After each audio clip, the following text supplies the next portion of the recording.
Hi guys, welcome back to my channel again and welcome to Pearl TV. And in this video, I would just love to share a bit of information to all my YouTuber friends who are just new to the platform, okay? Tapos they are planning to make their channel monetize. They're also wishing to get monetized, okay?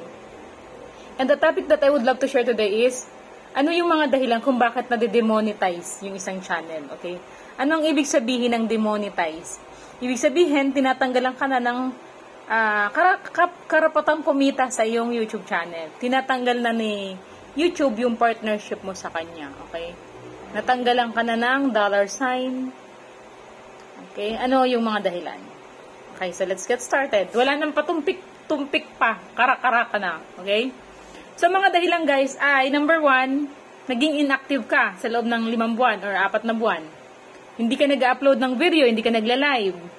So, bumagsak yung watch hours mo, 'di ba? Meron kasing mini-maintain na watch hours within a year na dapat 4,000 watch hours. Dapat maintain mo 'yon. So, from time to time, dapat nag-upload ka at least once a week or nagla-live ka para ma-maintain mo yung requirement sa isang monetized channel.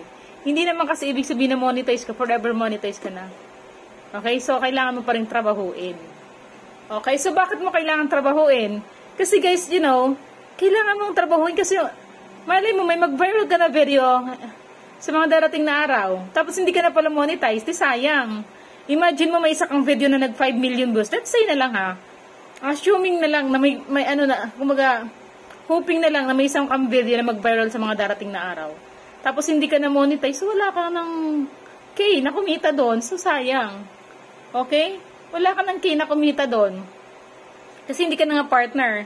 So as much as possible, you have to consistently upload videos in your YouTube channel kung gusto mong pagkakitaan at kung ayaw mong ma-demonetize ka, okay? And second is, nag-commit ka ng violation. Anong klaseng violation? Nagkukuha ka ng mga video ng ibang channel, okay? Ina-upload mo sa sarili mo. Or kumukuha ka ng mga palabas na merong copyright. Okay? Tapos in-upload mo. So, copyright strike yun. Hindi ano yun ni Lolo, di ba?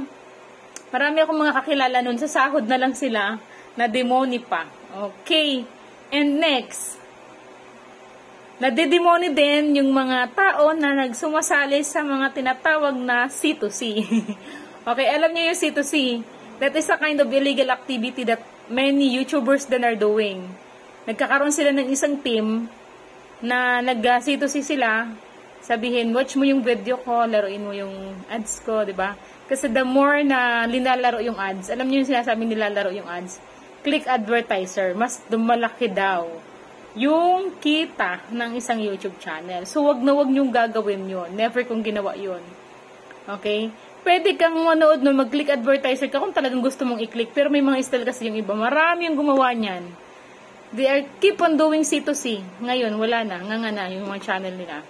Okay, so, yun yung lagi kong sinasabi sa friend ko noon na hindi maganda yung ganyan na